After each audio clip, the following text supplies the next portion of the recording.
Doctor Babasaheb Ambedkar यांनी देशाला संविधान दिलं आणि त्या घटनेनं तुम्हा सगळ्यांना अधिकार दिले. आज नरेंद्र मोदी आणि त्यांचे सरकारी ठिकठिकाणी सांगतायत की आम्हाला 400पेक्षा अधिक जागा हव्यात. का तर या देशाची घटना आम्हाला बदलायची. कर्नाटकमधला त्यांचा एक खासदार त्यांनी जाहीरपणाने सांगितलं की आम्हाला घटना बदलायची.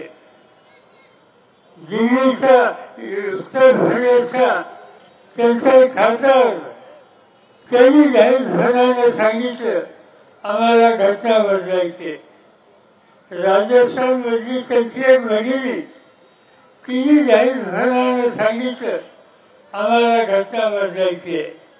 आणि त्यासाठी मात्र ही मोदींना द्यायचे.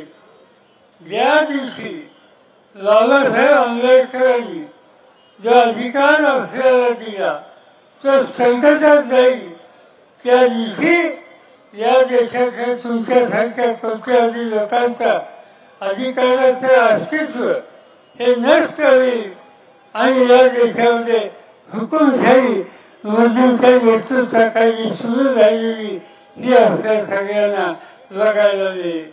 आणि हे जर टाळायचे असेल तर त्यांचा 100% भराव करणं हे गरजेचं आहे. आज या देशाचा या राज्यातला शेतकरी संकटात आहे, कष्टकरी कामगार संकटात आहे. अल्पसंख्याकांची स्थिती आणखी अवघड करून दिली. देशाचा प्रधानमंत्री जाहीरपणाने सांगतो की या देशामध्ये ज्यांच्या घरात मुलं अधिक आहेत त्या उद्याच्याला तुमच्या घरातलं सोनं किंवा तुमच्या घरातलं मंगळसूत्र हे काढून घेतल्याशिवाय राहणार नाही. ही गोष्ट कदापि होणार नाही. ती गोष्ट या ठिकाणी चुकीच्या पद्धतीने सांगतात. आज एका ठिकाणी ते बोलत असताना सांगितलं की उद्याच्याला आम्हाला लोकांच्या हातात सत्ता आली तर अयोध्येचं मंदिर आहे त्या संकटात येईल. या देशात मंदिर असो, मस्जिद असो, गिरजाघर असो, या सगळ्यांचं रक्षण करणं हा विचार तुमचा माझा सगळ्यांचा आहे. आणि कारण नसताना या धार्मिक भावना या देशात उत्तेजित करून लोकांच्या मध्ये एक प्रकारचं अंतर वाढवायचे काम मोदी करतायत. ही देशाच्या दृष्टीने अतिशय गंभीर गोष्ट आहे.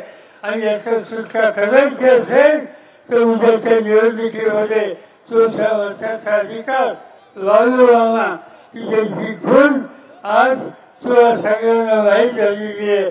तुतारी वाजवणारा माणूस त्याच्यासोबत तो वचन द्यावा आणि त्यांना देशाच्या लोकसभेमध्ये आमच्या या भागाचा प्रतिनिधी होऊन मोठ्या मोठ्याने विजय करा ही विनंती करतो आणि माझी भाषण या ठिकाणी संपवतो.